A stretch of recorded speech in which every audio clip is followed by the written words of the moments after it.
I would say about 28 minutes in, we had signed the closing documents. I called Shane and said, "Hey man, congrats." Hung up the phone, walked into the break room, and I sat with all the technicians to announce that we had purchased the business. Found out that that was the first time all the technicians had ever been in one place because the prior owner didn't believe in meetings, and found out that the technicians had zero respect for the prior owner. My assumption going into the deal was that the operations would be dialed, that I would just continue to shove more bodies into it and I would grow the front office. And what I quickly realized was that operations was held together with duct tape and the owner's right hand trying to make this thing continue to roll forward. We found out that one of the larger customers was a tire shop and they exchanged tires for alarm monitoring. So I go out to go collect for my invoice and he said, "Well, your employees haven't been by to change out their tires." And I'm like, what are we talking about?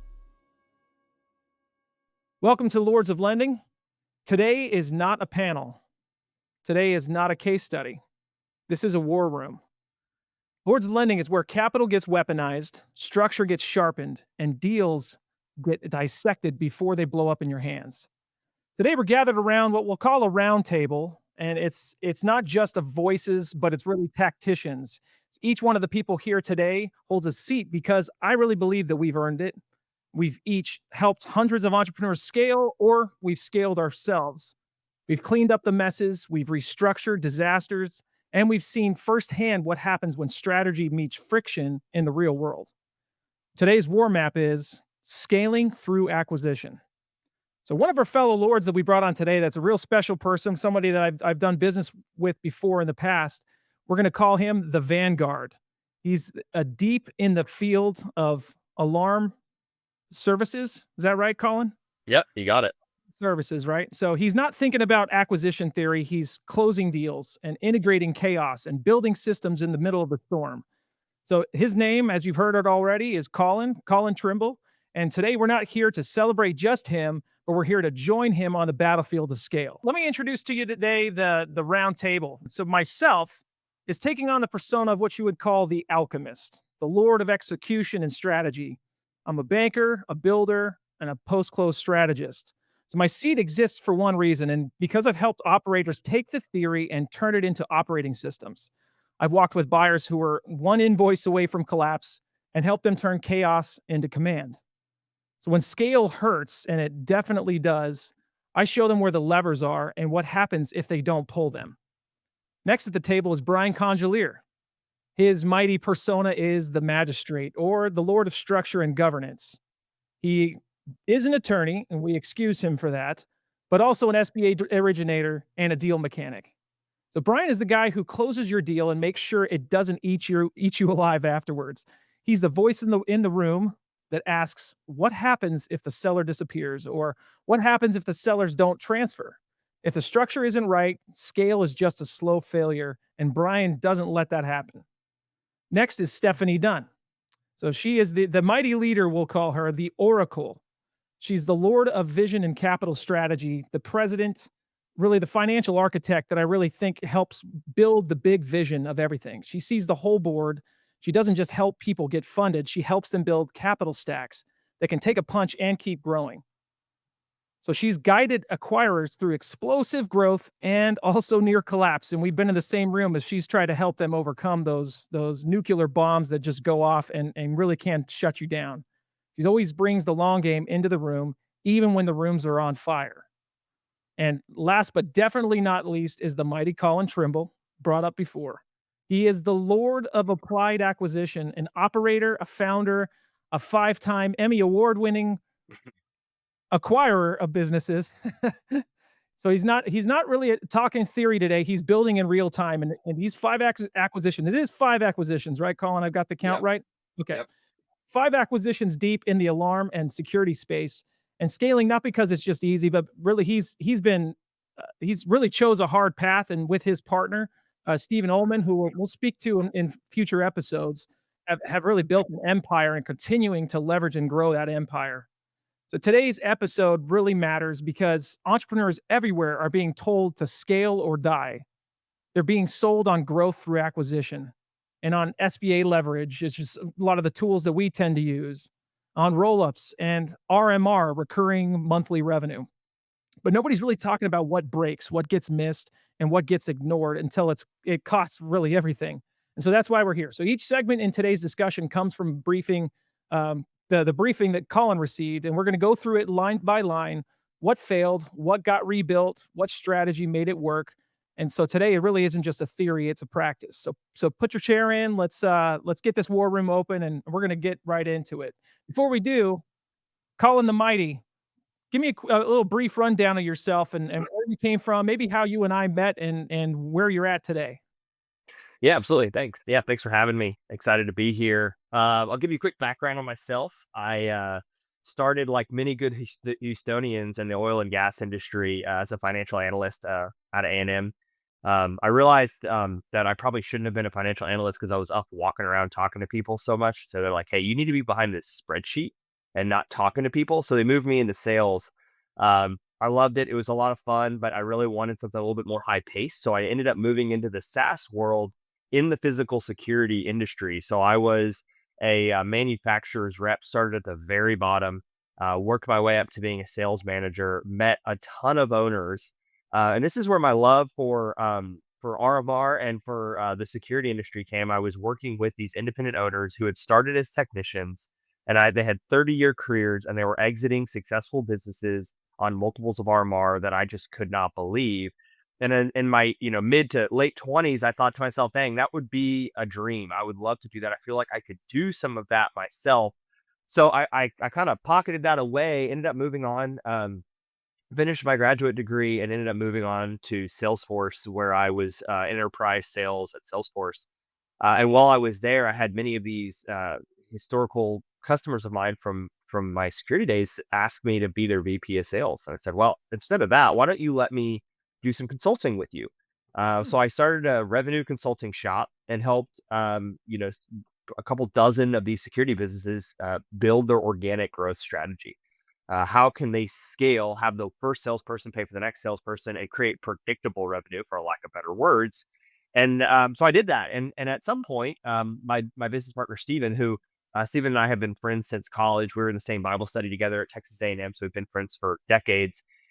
We said, man, we really, I think we need to do this ourselves. Like I feel like we have the skill set. We've seen the playbook work. Let's go acquire a business and try to do this ourselves. So lo and behold, one of my customers or dealers, from when I was in the industry, who I maintained a relationship with, said, "Hey man, I'm about ready to retire. I'd love if you consider buying the business." And that's where we went. So I'm not the traditional self-funded searcher, if you will, who spent a year trying to find the business. I looked at one business and went under LOI for that business, and we closed that business. And not to say there was no heartache along the way. Shane can tell you, we had a lot of hiccups trying to get this deal closed, but we did, and we're in a great spot.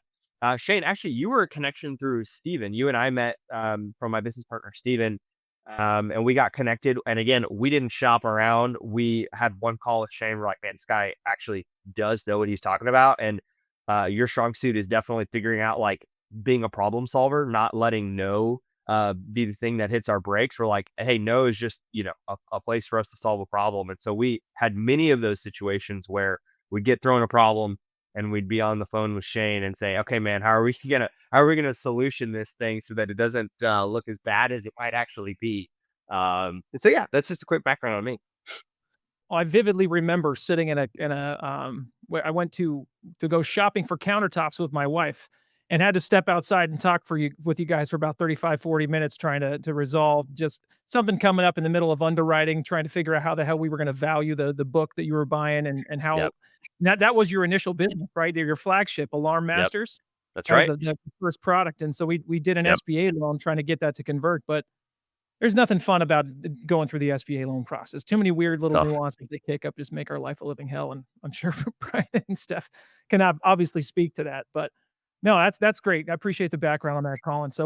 Let's jump into it a little bit and talk about the first question, which is what part of the strategy or infrastructure you thought was bulletproof, but just really wasn't in the end?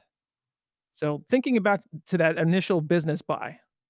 Yeah, I think, and actually I know when looking at the business, I thought, This is a 40-year-old alarm business. They have not seen a tremendous amount of growth. They hit a ceiling, and they hadn't really gone above that ceiling in terms of top line revenue or EBITDA.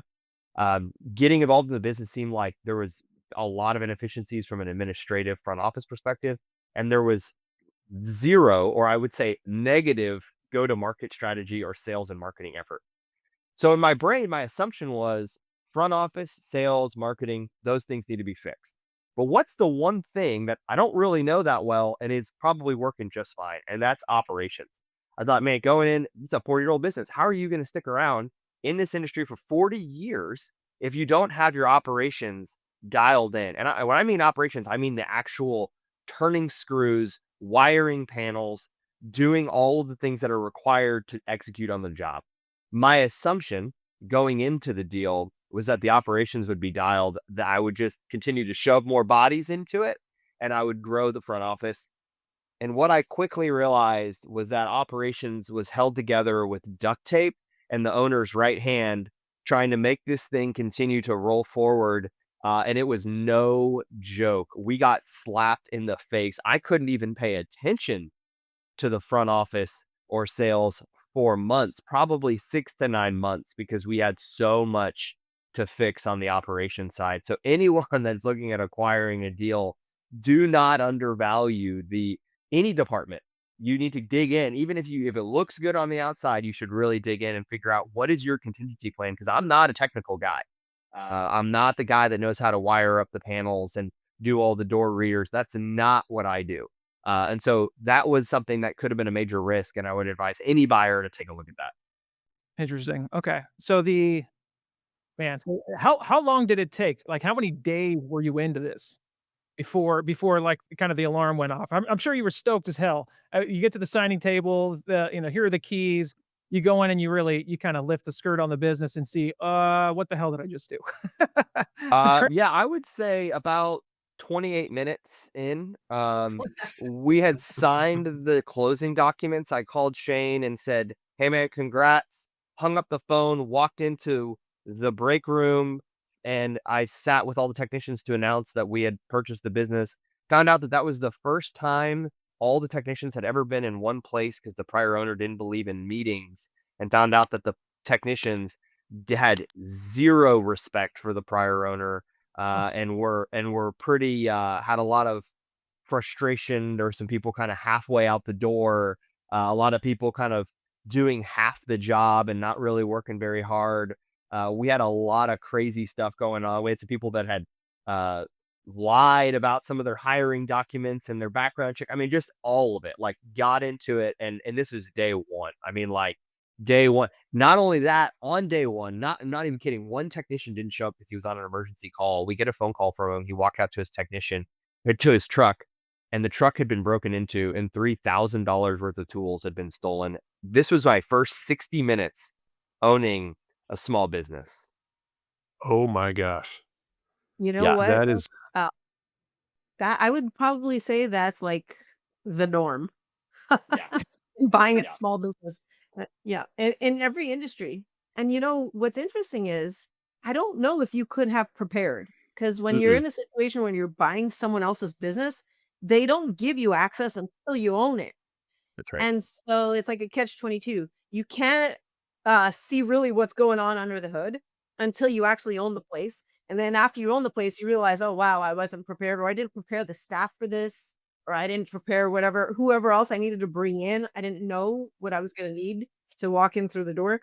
So, the key day 1 is how fast can you assess, right? So, I would say for like, my question to you is, yeah. How could you have vetted that out differently on the front end, if any? And then day 1, like, I would say, what is your advice to buyers to A, not panic, assess quickly, and you have to make tough decisions day 1. You probably have to cut some people. You probably have to change some operations right away that they're not gonna like because first of all, there's confusion as to, "Whoa, there's a new owner in here. Is my job safe?" Right? So, like, my question would be, how could you have assessed earlier? And then how do you assess week 1? What do you do? Yeah, I think that's a great question. I've been on a couple podcasts and interviews with folks, and I've gotten that question, which is like, how do you overcome that pitfall? And the answer is you can't. You can't overcome it. There's no way to predict that. There's no way to predict everything. And so you have to fall back on your gut and your intuition and your skill and know that you're going to make the wrong choice. And we're batting for, we're batting on 1,000 bats here. We're not, this isn't, 6 plays. You're batting 1,000 times and you're going to be lucky if you're over 50%. And the real thing is you got to rely on your gut, and then you got to learn quickly on the fly and not second guess yourself, because you're going to make mistakes. And the question is, what level of impact are those going to have? Are you going to make that again? And so I'd say you cannot prepare. B, what you can do is make sure that you are confident in yourself. Ignore any imposter syndrome you have, because that's a natural feeling whenever you buy a business. It's feeling like I'm not qualified for this. And you probably aren't. You're probably not qualified. Anybody qualified is not buying a sub $2 million EBITDA business. Okay. Like if they're qualified, they're buying something much bigger and much more established. So I'd say you can't qualify that. The second thing though is about the people. I think and this is one of my main learning themes. Nothing that I did in the first 90 days is something we're doing now.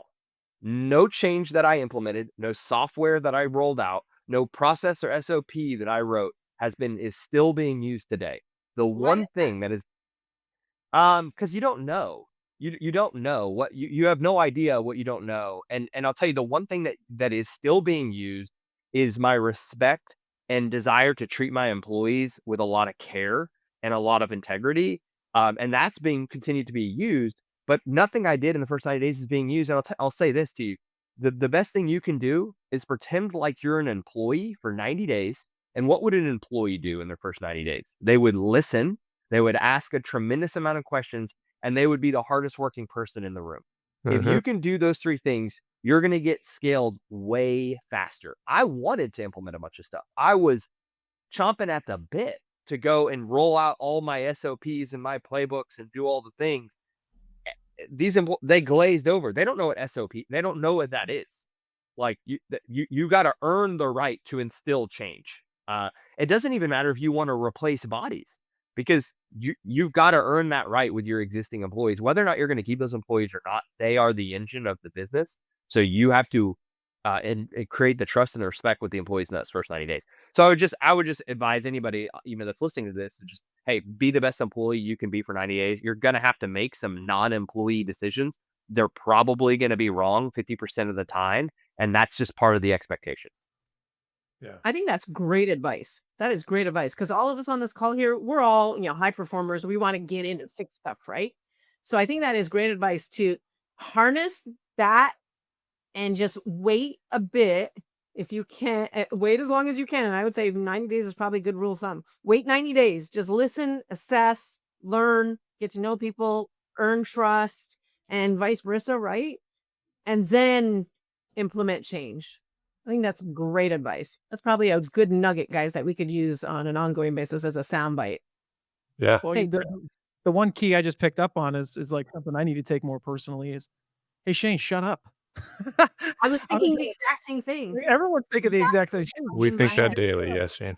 Shut up. Daily. Yeah, and sit back and listen. Try to see things from other people's perspective, and because that empathy goes long, it goes deep, right? And I mean, I can think of employees that I've worked with before that just in the departments that we've built and that we've built from ground up, and it's funny how quick it often starts as friction, and if you come in hot, like I tend to come in hot wanting to fix, it immediately butts up against somebody else's head who already instilled that. I mean, this might be something you saw, Collin, within the infrastructure that was there. I mean, how much influence was really put on by the previous owner compared to maybe instilled by the people who were working in it? Because I've seen a lot of owners. I've had plenty of customers myself that they don't really they run things at a high level. They jump in and they get out. And they're kind of hot cold on pushing the business forward, but they hire people that are actually relatively competent that kind of come up with their own band-aided system for keeping the business going. So when you stepped into it, how many of the let's call it routines that these employees that were deer in headlights, how many of those routines were actually set by the people who had been kind of hired into managerial positions, things like that? Yeah, that's a great question. I'll tell you what I did not experience was an uninvolved owner, and it's something we can talk more about, which is key man risk and not undervaluing that, which we can talk more about later on the podcast. But I will tell you, in the absence of leadership, an employee is going to step up somewhere, and they may not be providing great leadership or adequate leadership, but when there is no leadership in any area, there's no leadership for me in every area, right? So like my job is to create managers and leaders within my organization to fill those gaps. Mhm. So it's very natural for when you're looking at sub $2 million EBITDA businesses where there's a primary owner that's built this business for there to be gaps. They're trying to run this thing usually as lean as they can possibly do. They're trying to run a very flat organization. What happens is you have natural leaders that step up in the organization. For me, I knew who that was immediately. It was one of the lead techs, a guy named Valente. He's still with us. He's been at the company for 20 years. I've given him 4 promotions and 3 raises in the last 2 years. He's my right-hand man. He's our service manager. This guy is awesome. He was basically the ops manager. Every technician he was a technician too, but they would all call him for questions because they needed help with process. How do we do this better? What do we do? And so he was implementing best practices, and I don't want to call them SOPs, but processes, standard operating procedures, that they wouldn't have called them that the owner had no idea.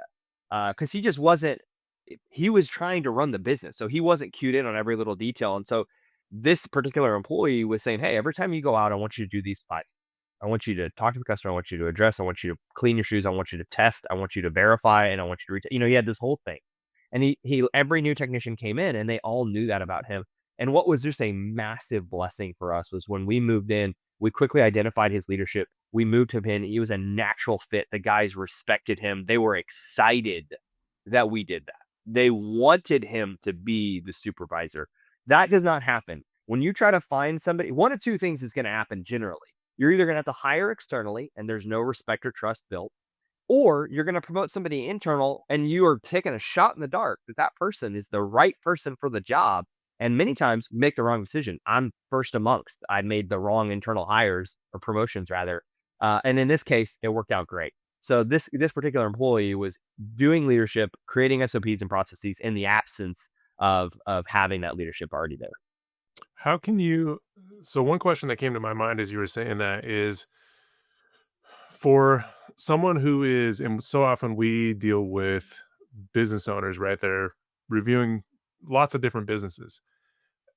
Were you involved? I know that you knew the owner beforehand in this scenario. To what extent were you able to extrapolate from him this level of detail before you actually close on the transaction? Or did you have conversations with this key employee? Have you taken that mentality and applied it to the new acquisitions that you're doing, where you're like, okay, clearly I had a star employee here, and I don't know whether you ended up finding that out beforehand or what, day one you just started noticing it. But is that something that you've started looking at as you've acquired more companies? And to what extent has the existing owner actually either facilitated that or um, made that clear to you? The owner had told, everybody well, not everybody, most people that are evaluating a business are evaluating employee and personnel, and they usually get a personnel file that kind of Mhm. outlines each employee and what the owner's subjective kind of perspective on those employees are. We got one that was, 1 sheet of paper with 1 sentence per employee, so it didn't really give us a lot. But then over time, I visited the site for various reasons, honestly, as often as I can. And that's another piece of advice I would give you is you need to get hand to hand with your sellers as often as you can. There's so much temptation to do this over phone calls than over Zoom meetings, and you're just not going to give yourself the highest degree. Just like in sales, the more touch points you can get, the higher likelihood you're going to close the deal. The more face to face you can get with your seller, the higher likelihood you're going to close that deal. You're also going to learn more about the business. So I knew a little bit. So the owner had said, hey, I got this employee, Valente. He's great. He's what did he say? He's a jack of all trades. He's a Swiss Army knife. He can quote, he can install, he can sell, he can do all these things. He's great. He probably needs a raise. And so that was it. That was the whole thing. So I thought to myself, okay, this guy could be a good asset, but I didn't, everything I hear from an owner and this isn't to be rude to them, it's just I take it with a grain of salt. 'Cause it's like I don't, I don't know until I get in there what's going to happen. So I did not have a high degree of confidence about this employee. It wasn't like I knew buying this business I was going to go and promote him. I did not know that. I just learned it very quickly. I took all my guys to lunch in the first 8 days that I started the business so that I could get to know them individually. Quickly realized that Valente was the guy that I needed to promote. But on future deals, what are we looking at? So right now we're doing a lot of tuck-ins.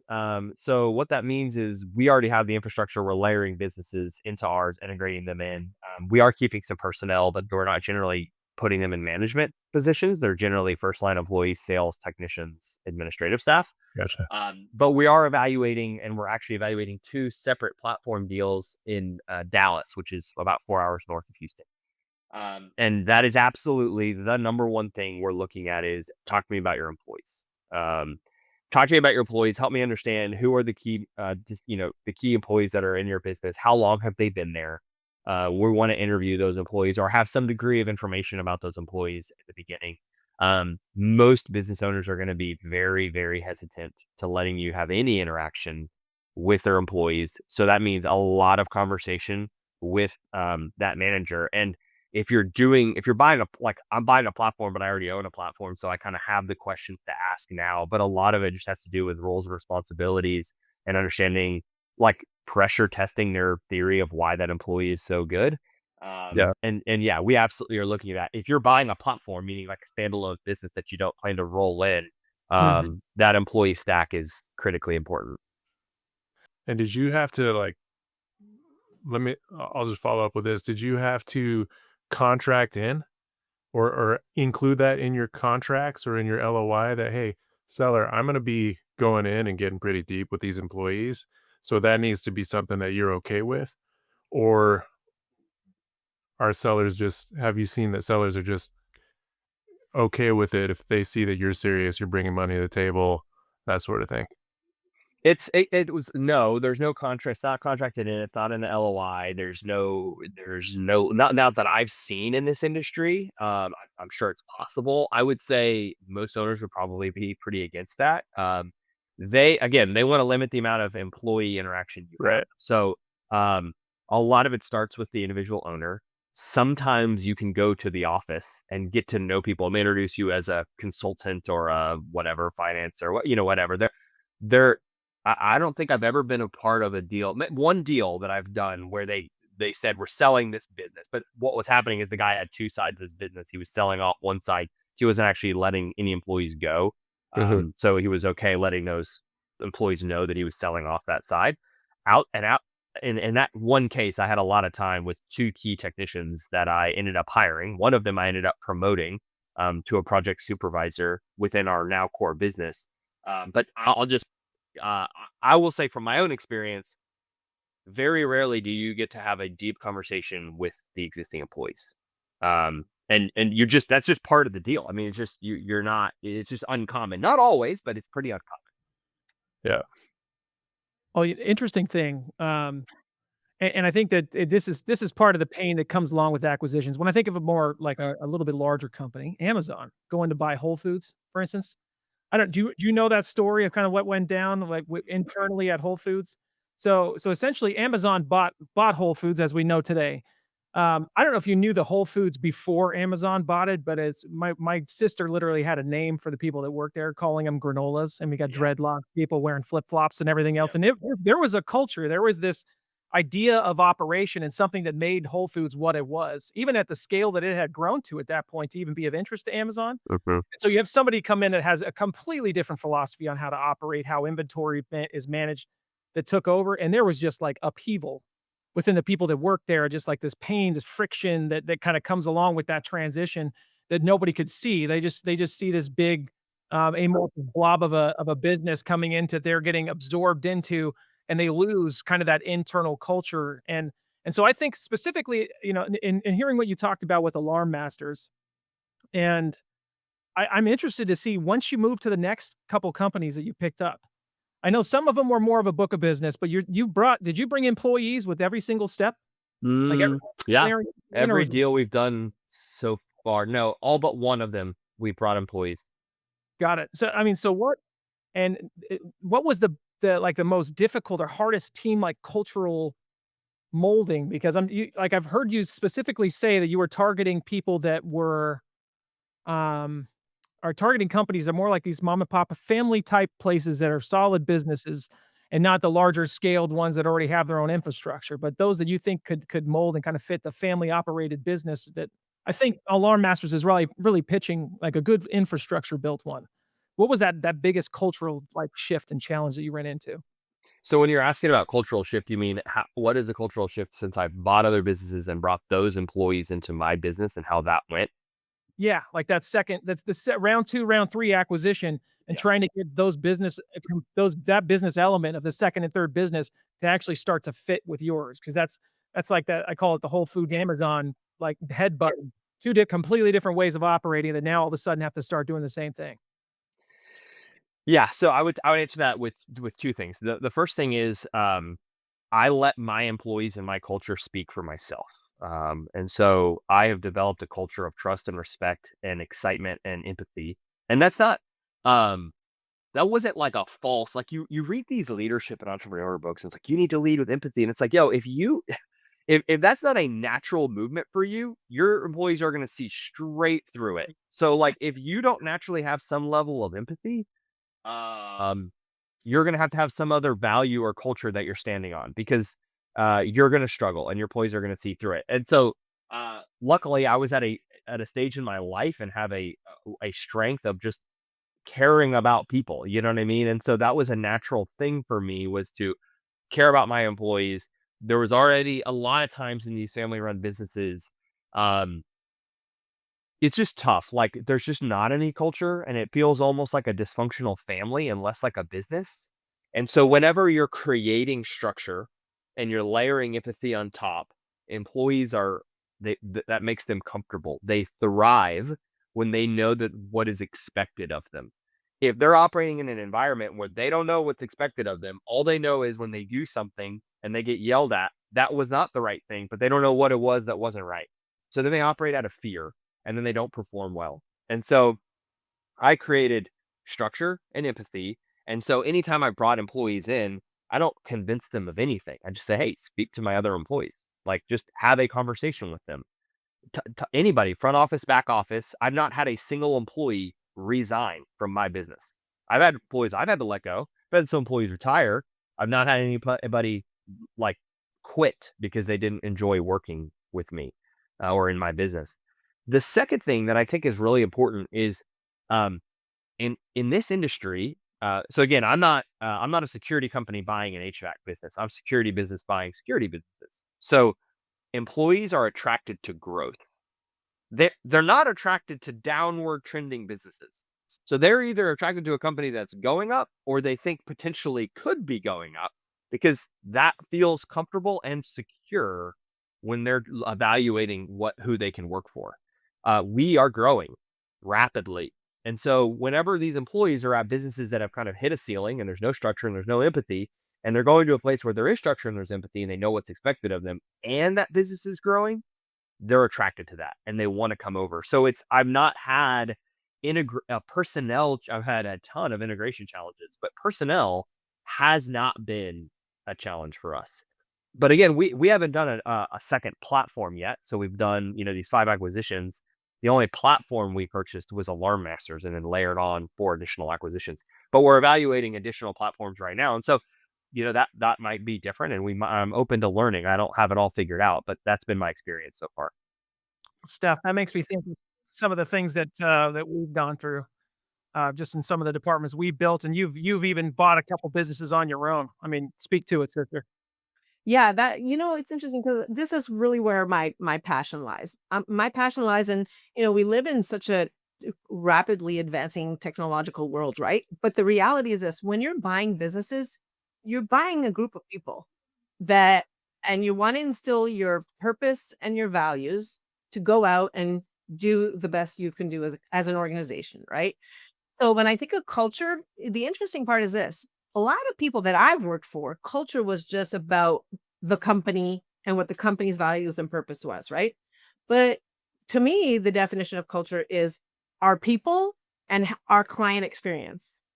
So when we started talking about you, like my real interest in picking your brain was, all right, you bought an established 40-year-old business. And I knew there would probably be intricacies on the people that were a part of this organization that you were going to come in on and instill your values too, because your culture as the owner, is top down. But from a client experience, what did you walk in on from a client experience perspective? And then how or if did that change since you've taken over? Do you have and I talked to a funny thing yesterday. I was at my personal trainer's and I was picking his brain. I'm like, so tell me about like your client experience. And he said, as a personal trainer, everyone wants structure. They want to know that there's a set routine. They want to know that there's a program in place that they could trust and that is scalable, right? So I was thinking about yesterday. I was thinking about your business, and I'm like, oh, I wonder like what the client experience was, because I think about my father-in-law who's from West Texas and has a 50-year-old, Texas tool shop, and his client experience is probably a lot different from if I took over the business today. Yeah. Yeah. So, That's an evolving answer. So let's talk about this now, and in 4 years when you have me back on, we'll answer that question probably very differently. Why? The question you have to ask yourself is, why do people and customers purchase from small businesses in the first place? The answer is they want personal attention. They want to feel like they've been heard. They want to feel like they're important. That is why people do work with smaller businesses. There's a downside to smaller businesses. Generally, they don't have process in place. Generally, they're bad communicators. Generally, they're not organized. Generally, they're all over the place, right? So there's this balancing act that your customers have, where they come stay with you because you are talking to the owner directly and you have his cell phone number, and they're okay with putting up to a certain degree of the owner forgot to show up to the service call because whatever, and they put up with a certain level of that. So the answer is, how do you retain those customers, improve the organization, and remove the single threaded siloed access to the owner, right? Mhm. And if you figure that out to a degree with excellence, you probably will be the next Jeff Bezos. I don't know, to use the Amazon example. I am. I would say, Yeah, I do yeah. obsess. Like I think about this 24/7, like client experience as it relates to the employee culture, right? That's Mhm. the extension. If you like, it's that thing. If you take care of your employees will take care of your customer, and it'll be an extension of you, right? That's the sauce. Yeah. So I would say the way that we think about this is I use very easy to understand and consume value examples for my employees. Everybody's eating at Chick-fil-A and everybody understands that they have the best customer service. Their food is good. It is consistent. It is not the best chicken in the world. It's not even the best fast food probably in the world. But everybody understands my pleasure. Everybody's, that's Chick-fil-A. So I tell my employees, hey, y'all, I want to be the Chick-fil-A of the life safety, physical security world. They get that, right? It's like hokey, I'm not putting it on the walls, but like I say it all the time because they get it. They understand that my strategy is I'm going to lose customers because I'm not going to give them my cell phone number. And I tell them this. I say, Mr. Customer, you don't want my cell phone number. I'm not the guy. Like, I'm not the guy. What you actually want is to be heard, and you want your alarm system to work. You want your cameras to be online. You want to be able to know that you're not a ticket in the system, and you're going to be, have some level of responsiveness.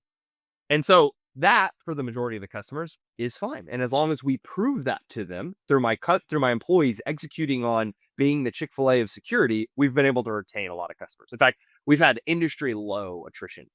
But there is attrition. I remember the first year I had this customer who had 3 locations. Wasn't even that big. Like, truly wasn't. She called me. She said, "Is this the new owner?"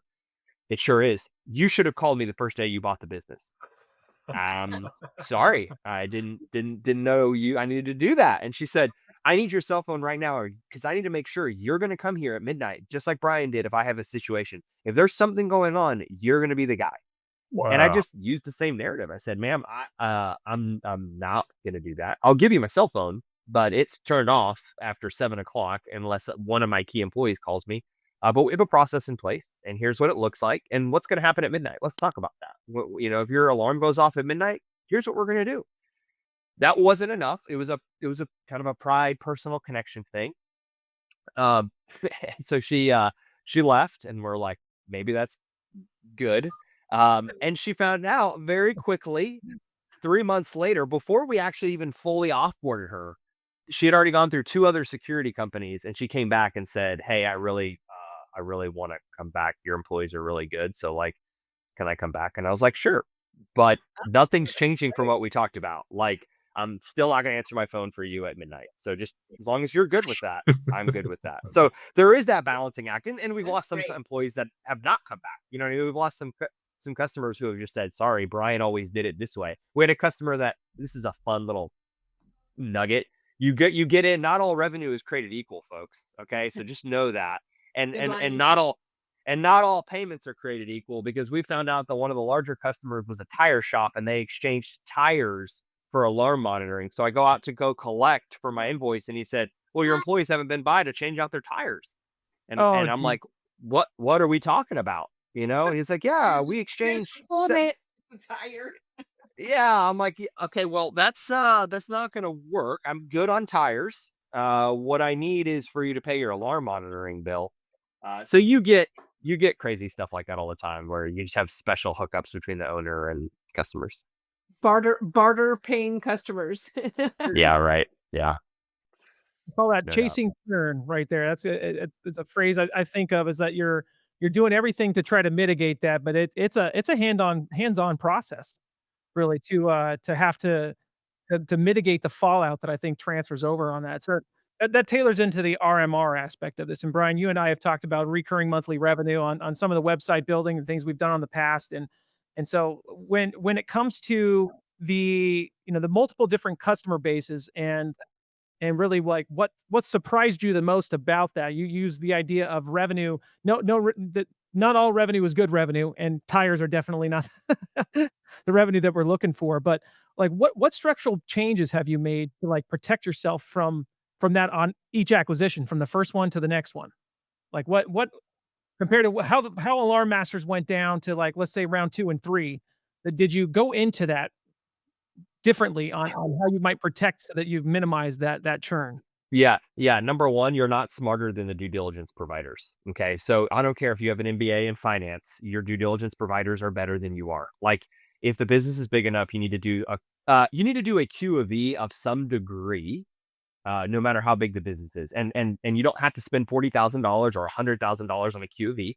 You could do a light version or a very specific scope of work. So your due diligence providers are smarter than you. They do this every single day. And so we have a set of due diligence providers that will Yeah, who are go those? through.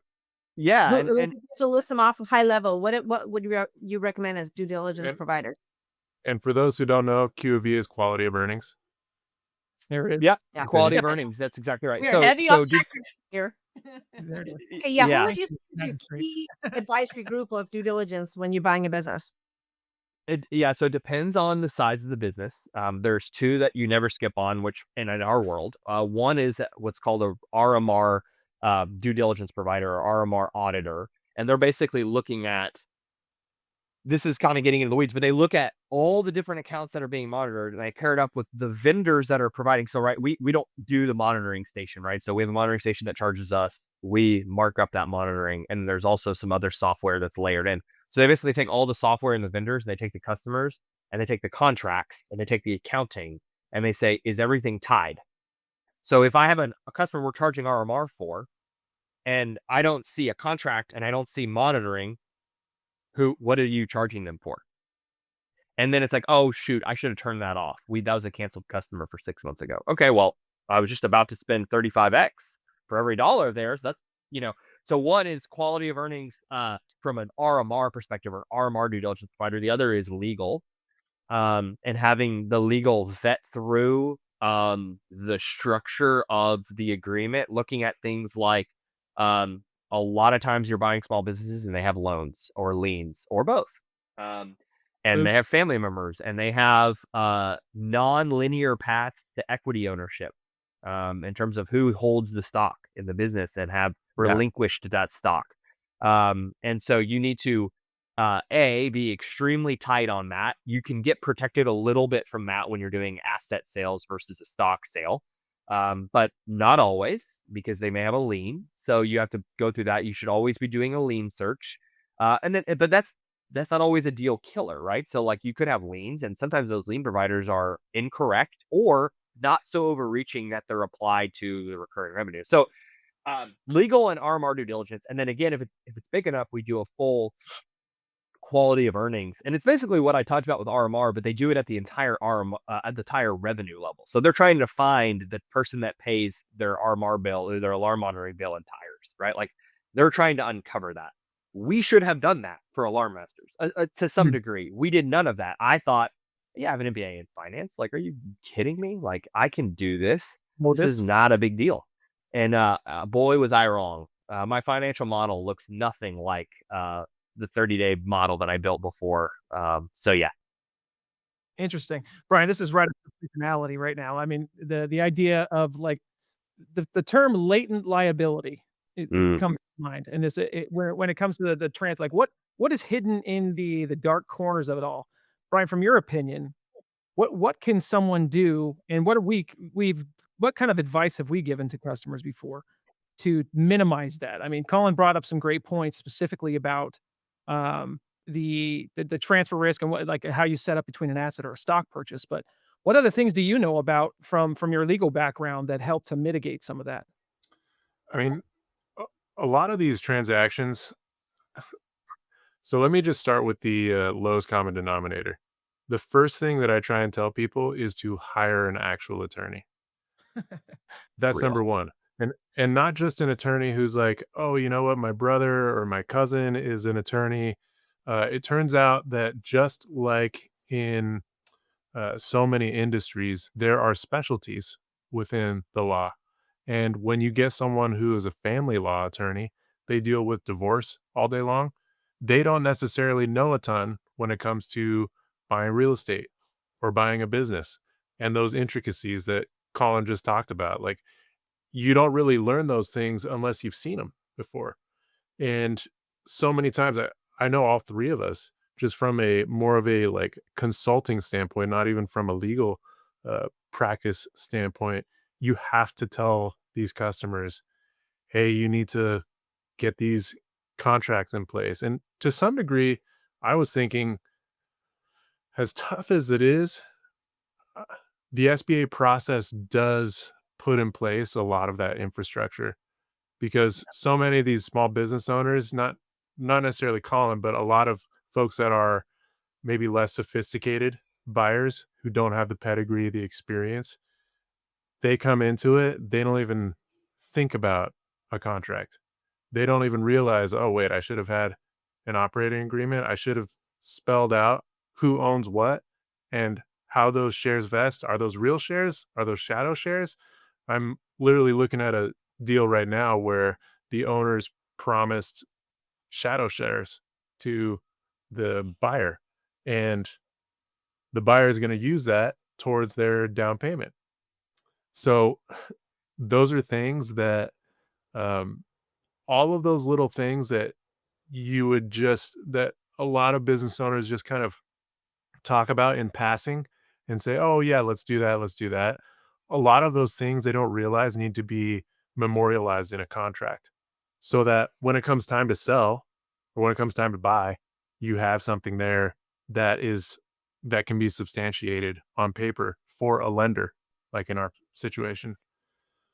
So, yeah, and also I would say too, you should fully expect that the seller is not going to use a transaction attorney. So their attorney is going to be their divorce attorney, their real estate attorney, or this magical business attorney that apparently does litigation, contracts, acquisitions, insurance, HR suits. It's like, that's the attorney that they're going to use. And so that means you can't control that. You're not going to dictate to your, seller what attorney to use. That means that your attorney has to be on their game and know how to speak that language. They need to be fluent in 7 different languages, so they know how to communicate and control. And we learned a hard lesson because we did not use a transaction attorney on Alarm Masters, and that was a mistake. And then every transaction we've done since, we've paid more money and had a transaction attorney, and it was night and day different. Like, just the organization and the level of communication, because the other side is not speaking the same language as you. Like, then they don't care about the same stuff. Our deal literally almost blew up because of our 2 lawyers, because of a miscommunication. Yeah. Our seller wanted it written in his non-compete that he could sell alarm parts on eBay. And so he wanted that written in his non-compete. And so we said, sure, we don't care about that. Like, whatever, let our attorneys figure that out. Well, so our attorneys talked, and they were like, that doesn't need to be included. That's a frivolous, that's not part of a non-compete. And his lawyer said, yeah, I agree. We don't need that involved. Well, he didn't communicate that back. And No. he said, oh yeah, I'll tell the seller. And our attorney didn't follow up, didn't put notes, just didn't include it in the revised red lines of the next asset purchase agreement. So we send the asset purchase agreement, and the seller sends us a note and says, I'm done with you. You're trying to pull one over. You set everything over except for this eBay thing. I told you that this is the most important thing. I'm not talking to you. Don't call me. This is the week before close. And we were like, oh crap. And so our attorney was like, well, his attorney said they were going to have a conversation, you know? And so anyway, the lesson there is, you have to be involved as the buyer, and you need to understand what those changes are. And you need to be presenting those changes to your seller and have enough legal fluency to be able to say, hey, seller, here's the changes. I just want to make sure we're on the same page. Our attorneys agreed that that statement needed to be in there. I know that's important to you. Are you good? You want us to include that in there? You know, and that's just an example of, you can't control their attorney. You can control your attorney, and you need to be involved in that process. Yeah, and from the legal side, one thing I would say too is, having been at a big firm and small firms, one thing you realize is that, kind of like what we've discussed already, the bigger companies always have processes and procedures for everything, right? And one thing that I really loved being in at a larger firm was that they would have the business side and the legal side separated out. So when a deal was getting negotiated, the business side would start things out. They would talk about things, they would put together an LOI or terms, and then all of those terms would get put into the contract. The business folks would be kind of in charge of that and making sure that all of those things get translated. And then, of course, the attorneys have to also make sure those things get translated. But then by separating out the legal side, you kind of do what you're talking about, Colin, where you have the business folks being involved and somewhat responsible. I mean, the attorney is going to still be responsible for the contracts at the end of the day, but the attorneys can, you know, squabble over uh, all the tiny provisions and indemnities and how insurance is going to work out and all those little kind of details for how the smaller bits are going to work out in the transaction, because that affects you post close. That affects what you're gonna be able to do and the things that end up showing up post-close. I mean, in preparing for this, I was reading about transactions with huge companies, right? Uber buying I think it was a AI company or some sort of driving service company. They ended up getting into legal problems because they somehow missed something in those contracts that the seller was selling. That happens on a small scale too. So, you know, it's important to make sure from a legal standpoint that even though you have an attorney, you know, you still got to be somewhat involved and make sure that your attorney is on the ball, just like you're saying. Yeah, it's both and. It's not either or. You're not Yeah. gonna have a great attorney and you get to sit back. It's Yeah. you have a great attorney and you're gonna be involved. And honestly, run your deal cycle like you do a big enterprise sales cycle, right? So like, get that agreement or a boilerplate agreement with standard indemnities to the seller and their lawyer, like the first day, just as a part of a closing pack, or sorry, as a due diligence pack. It's like, hey, here's what we typically use. It's not what we're putting in front of you in terms of like that first draft, but what issues do you have conceptually with this? Because most of these deals aren't blowing up over the purchase price. They're blowing up over transition services agreements, identity, like warranties and reps. I mean, that's where these deals are blowing up on very small little changes. And so getting ahead of that as much as you can is critically important, I think. Well, I think it carves out some of the elements of the business. Like if you think of it from the seller's perspective, all of those little nuances of that contract and any of the contracts that exist, even the contracts that they have with their customers, there's a lot of handshake in there. There's a lot of emotion tied into some of the relations that were built. So when you're going to buy somebody's existing small business that they've had, and I've seen this happen, there's a lot behind it that you don't know about that they just never documented. Right? Mhm. Things and promises that I think still hold some legal value. Don't correct me if I'm wrong, Brian, but there's liability that ties through even with promises made by the previous owner. I'd say whether or not it's an asset or a sales agreement that could cause a churn. For legality aspect, yeah, you might get away from it, but there's a reputational risk in that transition, and that could create a problem for you, whether it's with the employees, whether it's with the customers, and any the vendors that you're working with. I mean, I feel like a lot of that is inherent and built into it. And so it makes me think about kind of the next element and the next question of this is stepping into it. So you said you talked about your first 90 days, that any of the things you've tried to institute, you weren't still doing. Did I hear that right? Like it's Mhm. none of it quite held through. So, being the avid planner that I am, with every place that Stephanie, myself, and Brian have gone to, my first move is I need an SOP, right? I need some type of CRM. I need freaking infrastructure. Let's get that up and rolling right away. If I was the startup business, it's a hell of a lot easier to do. When I'm walking into an existing business that already has people doing other things, it is like grinding your face on sandpaper. It's just freaking painful to try to see any of it change to the point where I'm like, all right, I'm going to pull back and not do anything. Like I said, eventually I learned shut the hell up and just live in it for a minute. And then try to find your way to start maneuvering the people the right direction, maneuvering the processes, then start to slowly implement those SOPs and other things. So, like, what system or tool really has become your growth command center? Like that, it's really what you're relying on going forward. And what does that platform look like? And how could that be framed for other people, like listeners that are watching the show today that are trying to get into their first acquisition? Yeah.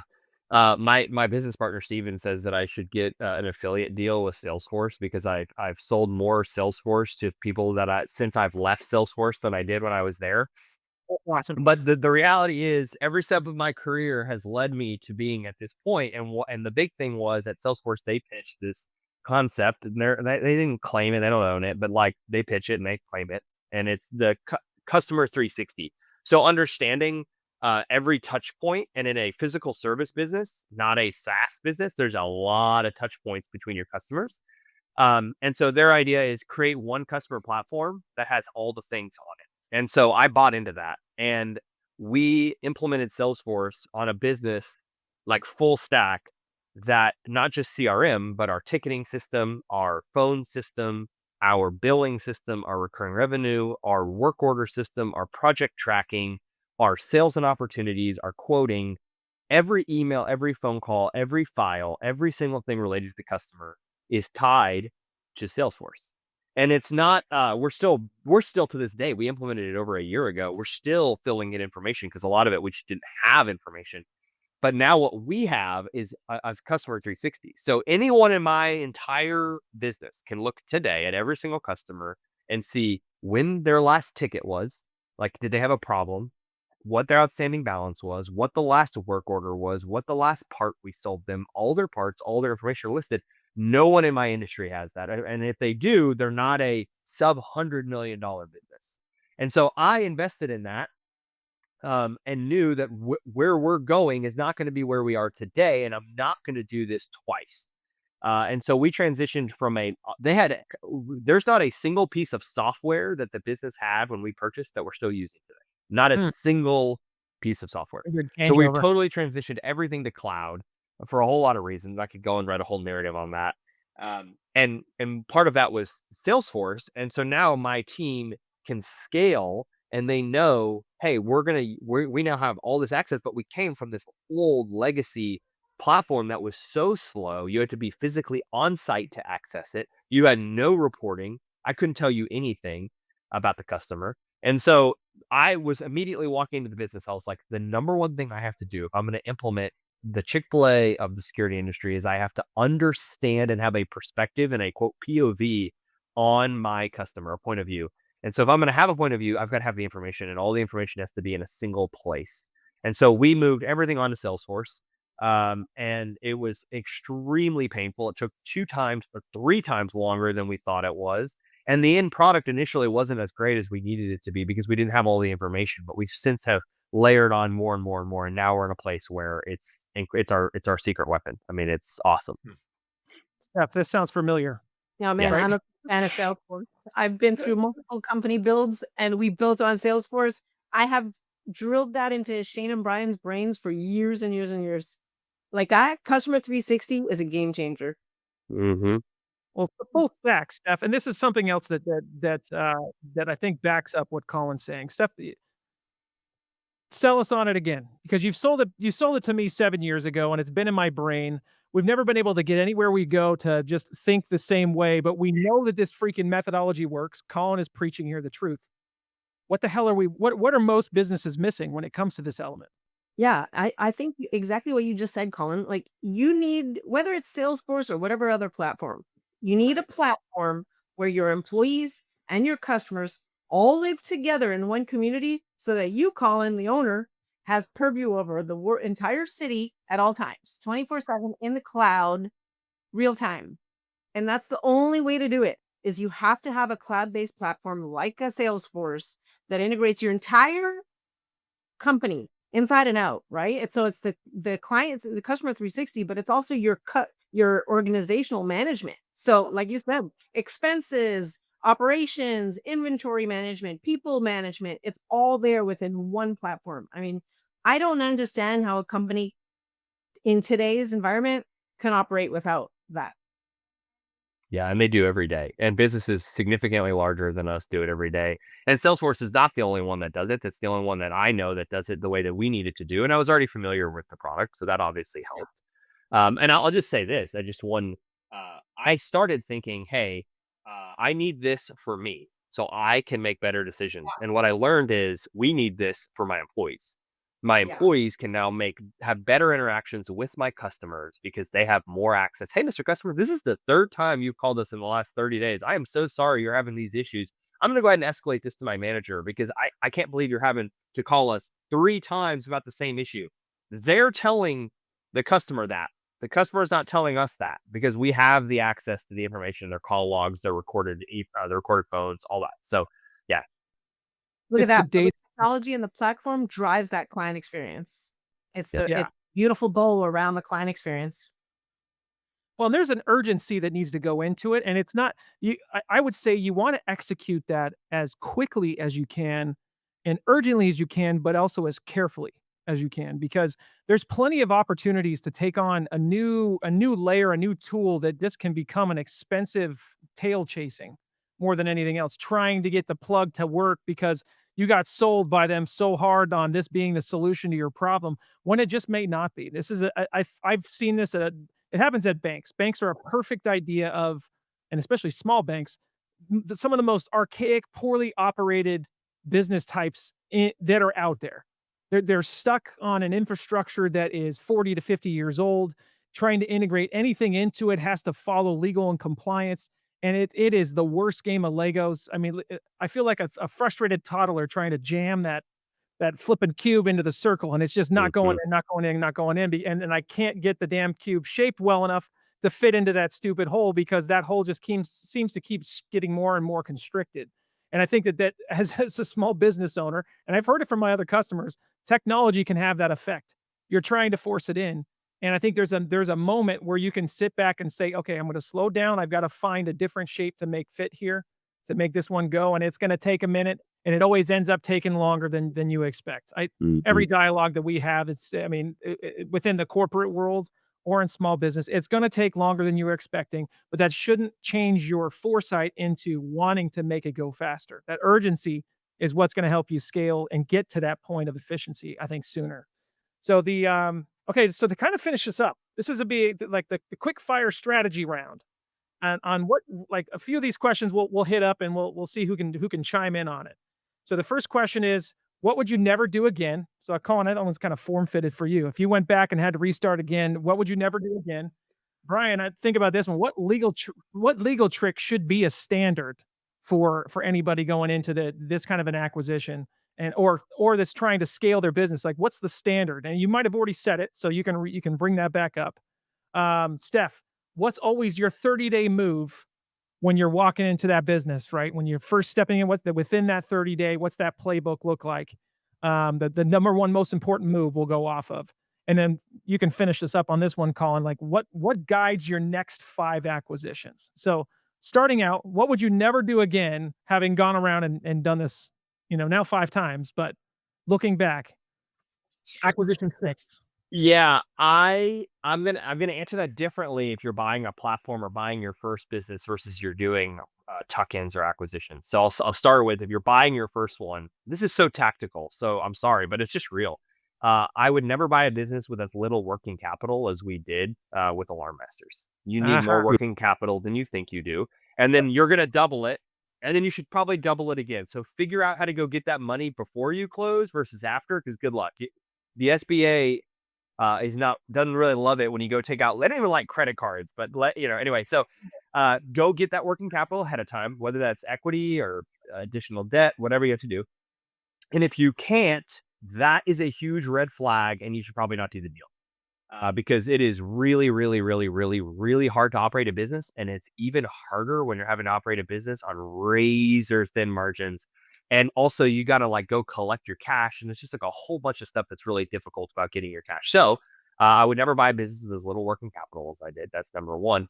And if I'm doing a tuck-in or an acquisition that we're rolling into my existing business, I'm just going to go back to what I already said, because it's the truth, which is I'm not smarter than my due diligence providers. I will never not use a due diligence provider to evaluate all my deals. I'm going to spend the money, and we've had 2 deals that we've spent $30,000 on, and it did not work out. And I am so glad that they didn't work out. And that was because of our due diligence providers. And so we would never have known that if Collin, the MBA, would have tried to figure it out. So those are the 2 things I would say that I would not do again. Brilliant. That's a good hit. So mine. That's exactly what all of us probably were going to say, is the money. Yeah, no kidding. So Brian, your role, what's the one legal trick that everyone needs to be doing, whether they're buying their first or scaling into a second? So number one, I would say, look at hiring an attorney. Look at budgeting for an attorney. You can include those attorney fees in the SBA loan to some degree, right? So you can get extra working capital built in to be able to cover some of those fees, and then be able to disclose that on, your closing documents so that it's SBA compliant. That would be number one. Number two, one thing that I don't know that we touched on a bunch here, but I've heard you mention in other podcasts, Collin, is holdbacks. And another client of mine that's done a bunch of acquisitions does this a bunch. He will put in to the purchase agreement some sort of since you can't have earnouts and things like that in SBA, he kind of flips it on the inverse and says, okay, seller, you're going to carry a note, but you're only going to get so much of it if we hit these targets. Or I'm only going to pay you back if we hit a certain, 1.5 times or 2 times debt coverage ratio based on EBITDA. So I would say those 2 things would be my points.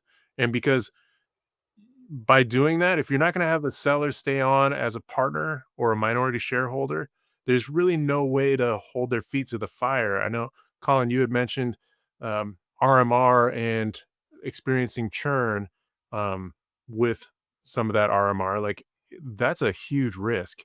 If you've got, I don't know, 30, 40% of your income from RMR and then the rest of it coming from one-time services, you're taking a risk as a new business owner, whether those to what degree those services and that revenue is going to continue moving forward. And I think that sort of a thing, Holdback, kind of accomplishes that. That's brilliant. We didn't get to dive too much into that on this episode, but for sure in future episodes, we're gonna pick Brian's brain on what that can actually look like, build some templates that we'll share with people, because I really think that's more people need to think creatively on how you're putting the deal together. It's not just a purchase price. It's not just a dollar amount. There's so much that goes with the transition risk that you have to think about. And after this podcast, also on Lords of Lending, you'll be able to download a 30-day playbook of additional things that you can actually dig into, and step by step from day 1 to 10, 10 to 20, 20 to 30, that will help you as a business owner that's going into it think about all of the elements that you want to execute to look as sexy as Collin's experience did on round 2 and 3, right? A little less painful than the first 90 days of trying to get in and take over, but ways that you can execute on that I think they'll help you be the most successful. And so, talking about that, Steph, what's always your 30-day like first move that we've done from the businesses that you've bought and the places that we went and started up departments for? What's the first thing you're doing in that first 30 days?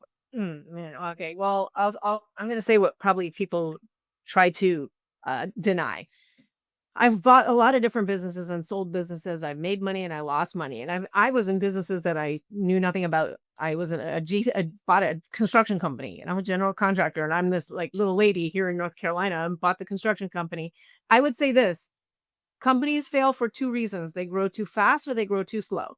And the common denominator of growing too fast or growing too slow in determining if you're going to make it or not is liquidity. You have to have liquidity. And every day I work with buyers and they have very little liquidity, and what they do have, they're putting down. So I'm worried about post close. I build in working capital as much as I possibly can, but you're right. Banks are tight on the working capital. They're stingy. I would say, honestly, I think business owners need 6 to 12 months operating capital on reserve at all times. So I would say the first 30 days, I'm making sure I have that liquidity and be disciplined enough to keep it and don't touch it. Don't use it, because you're going to need to cycle it for your business. And the kiss of death is expensive debt. And this is what businesses do. They get into month 3, 4, they need more money. So they go out and they get expensive debt, MCA debt or whatever it is. And that's the kiss of death, because there's almost no getting out of that. So expensive debt, stay away from, and expensive equity. You bring in partners and you have to give them more than you wanted to give them. And that sucks too. You don't want to have to give away your business just because you're in month 4 and oops, you need 200 grand. So you need to save up before you go and buy a business. You need cash, save up, keep it in reserves, and have it on hand at all times, or a cheap or inexpensive revolver at all times that is accessible, so that you can continue to grow and meet that momentum. It's like, damn it, if you have a house, just take out a freaking HELOC, for heaven's Mm-hmm. sake. Some of the cheapest debt you can get out there as far as keeping your business alive. Do it before you apply for a loan. That's, I mean, what you said, Steph, reinforces perfectly what Collin had brought up about working capital, liquidity. This has to be top of mind. As bankers, it's something that we are always looking at and analyzing. We really don't want your business to fail as your equity partner, or as a lending partner. We're taking a heavy hit. We're not getting in the way of running your business, but we will be there as a shackle, and we'll stop you from getting too far if you're not keeping an eye on those things because of the demands of our investment. So, okay, so the final one here for Collin, the guide for the next 5 acquisitions. Like what do you have in place? Where are you pointed? What's the arrowhead that's kind of guiding your next 5 moves? Yeah, at this point, it's geographic expansion for us. So we're really bullish on Texas. Being from Texas, we love Texas. That's how we are. Texans love Texas. And we are trying to expand through acquisition. The buy versus build thing has never been truer, in my opinion. And I've seen many operators try to go build an outpost in another city and fail many times. But I've never seen somebody buy an outpost as an expansion of their business in another city and fail. And I'm sure there are examples of that, but it just anecdotally, we are trying to expand geographically to get our footprint. And it's also for specific deals. It's not just to go grow for the sake of growing in that market, or because the economics in that market look good. It's also because many of our customers are multi-site or regional national players that have locations in those markets, and we need the infrastructure and operations in those markets to be able to support that. So it's kind of a vanilla answer, but it's the true one. We're looking at geography, and so we're looking really tightly at specific markets. We've looked at, I talk to sellers multiple times a week. I've looked at 100 deals over the last 90 days, and we have not pulled the trigger on one in another market yet. We are under LOI for one in Houston, but we're going to continue to look outside of Houston pretty heavily. Love it. All right. Expand the empire, man. Build those walls.